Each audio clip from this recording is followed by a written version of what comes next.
ایک لمبے قد اور سانڈ کی طرح پھیلے ہوئے مضبوط جسم کا آدمی جس نے سرخ رنگ کی کمانڈو ٹائپ یونیفارم پہنی ہوئی تھی ایک کمرے میں کرسی پر بیٹھا ہوا تھا۔ اس کے چہرے پر حیرت کے ساتھ ساتھ تشویش کے تاثرات نمایاں تھے۔ یہ مہاپرش نامی تنظیم کا چیف مہاشے تھا۔ سامنے میز پر ایک ٹرانسمیٹر بھی موجود تھی اور فون سیٹ بھی، لیکن اس کی نظریں فون پر جمی ہوئی تھیں۔ یہ عورت کون ہو سکتی ہے اور کس طرح اس نے بلدیوں اور کاٹھو رام کو ہلاک کیا؟ مہاشے نے بڑبڑاتے ہوئے انداز میں کہا کہ اچانک فون کی گھنٹی بج اٹھی تو اس نے ہاتھ بڑھا کر ریسیور اٹھا لیا۔ یس، مہاشے بول رہا ہوں، مہاشے نے غراتے ہوئے اور تحقیرانہ لہجے میں کہا۔ باشعور بول رہا ہوں چیف، دوسری طرف سے ایک سہمی سی آواز سنائی دی۔ کیا رپورٹ ہے؟ تم نے بہت دیر کر دی رپورٹ دینے میں، مہاشے نے سخت لہجے میں کہا۔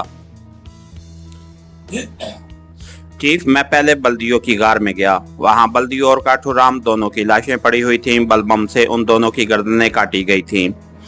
بلدیوں کی دونوں پنڈلیوں کی ہڈیاں بھی توڑی گئی اور وہاں بندی خانے کی ایک عورت کی لاش بھی پڑی ہوئی تھی، اس کی گردن بھی بلبم سے کاٹی گئی تھی، اور اب وہاں کوئی مرد اور عورت موجود نہیں۔ وہاں سے ٹرانسمیٹر بھی غائب تھا۔ پھر میں یہاں سے بندی خانے گیا تو وہاں بھی قتل عام کیا گیا ہے۔ مہادیو اور اس کے باقی سب ساتھیوں کی لاشیں پڑی ہوئی ہیں، ایک عورت بھی گولیوں سے چھلنی پڑی ہوئی ہے۔ ان سب کو گولیاں مار کر ہلاک کیا گیا ہے اور یہاں پر کوئی مرد یا عورت زندہ موجود نہیں ہے۔ میں اب بندی خانے سے ہی کال کر رہا ہوں، دوسری طرف سے مسلسل بولتے ہوئے کہا گیا۔ اس کا مطلب ہے کہ یہ تمام کام اس عورت نے کیا ہے جسے بندی خانے پہنچایا گیا تھا۔ اب اسے تلاش کرنا ہوگا، ٹھیک ہے؟ تم واپس آ جاؤ، مہاشے نے کہا اور ہاتھ مار کر اس نے کریڈل دبایا، اور پھر ٹیون آنے پر اس نے تیزی سے نمبر پریس کرنے شروع کر دیے۔ لیکن دوسری طرف سے گھنٹی بجنے کی آواز سنائی دیتی رہی، لیکن کسی نے ریسیور نہ اٹھایا۔ تو مہاشے نے ایک بار پھر کریڈل دبایا اور پھر ٹیون آنے پر اس نے دوبارہ نمبر پریس کرنے شروع کر دیے۔ یس، گوڈے رام بول رہا ہوں، رابطہ قائم ہوتے ہی ایک مردانہ آواز سنائی دی۔ مہاشے بول رہا ہوں، ہیڈ کوارٹر سے، مہاشے نے تحقیرانہ لہجے میں کہا۔ یس چیف، حکم، گوڈے رام نے اس بار مؤدبانہ لہجے میں کہا۔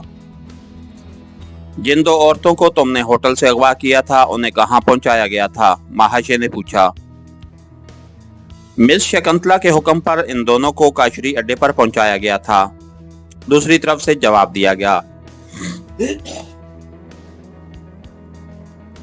تم گاڑی لے کر وہاں جاؤ، وہاں سے کوئی کال اٹینڈ نہیں کر رہا، مجھے وہاں کی پوزیشن بتاؤ فوراً، مہاشے نے کہا۔ حکم کی تعمیل ہوگی چیف، دوسری طرف سے کہا گیا۔ تو مہاشے نے ایک بار پھر کریڈل دبایا اور ٹیون آنے پر اس نے تیزی سے نمبر پریس کرنے شروع کر دیے۔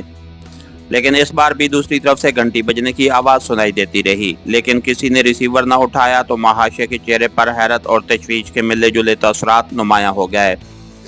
اس نے ہاتھ مار کر کریڈل دبایا اور ٹیون آنے پر ایک بار پھر نمبر پریس کرنے شروع کر دیے۔ گوپال بول رہا ہوں، رابطہ قائم ہوتے ہی ایک مردانہ آواز سنائی دی۔ مہاشے بول رہا ہوں، مہاشے نے کہا۔ اوہ، آپ؟ حکم فرمائیں، گوپال نے اس بار مؤدبانہ لہجے میں کہا۔ شکنتلا جو ہوٹل ہالابار میں ہے، اس کی رہائش گاہ تمہارے ہوٹل کے قریب ہے، وہ فون اٹینڈ نہیں کر رہی، تم کسی آدمی کو فوراً وہاں بھیجو اور اسے میرا فون نمبر دے کر کہو کہ وہ مجھے وہیں سے کال کرے، مہاشے نے کہا۔ اوکے، ابھی آپ کو رپورٹ مل جائے گی، دوسری طرف سے کہا گیا، اور اس کے ساتھ ہی مہاشے نے ریسیور رکھ دیا۔ یہ سب آخر کیا ہو رہا ہے؟ بندی خانے میں قتل عام ہو گیا، جنگل میں بلدیوں اور کاٹھو رام کو ہلاک کر دیا گیا، اب کاشری اڈے پر کال اٹینڈ نہیں کی جا رہی، اور نہ ہی شکنتلا کے گھر سے کوئی جواب مل رہا ہے۔ آخر یہ سب کیا ہو رہا ہے؟ مہاشے نے بڑبڑاتے ہوئے کہا، اور پھر تھوڑی دیر بعد فون کی گھنٹی بج اٹھی تو اس نے ہاتھ بڑھا کر ریسیور اٹھا لیا۔ مہاشے بول رہا ہوں، مہاشے نے کہا۔ گوڈے رام بول رہا ہوں چیف، کاشری اڈے سے، دوسری طرف سے گوڈے رام کی متوجہ آسی آواز سنائی دی۔ تو مہاشے چونک پڑا۔ کیا رپورٹ ہے؟ کیوں کال اٹینڈ نہیں کی جا رہی تھی؟ مہاشے نے کہا۔ یہاں قتل عام کیا گیا ہے چیف، سب لوگ ہلاک ہو چکے ہیں، دوسری طرف سے کہا گیا۔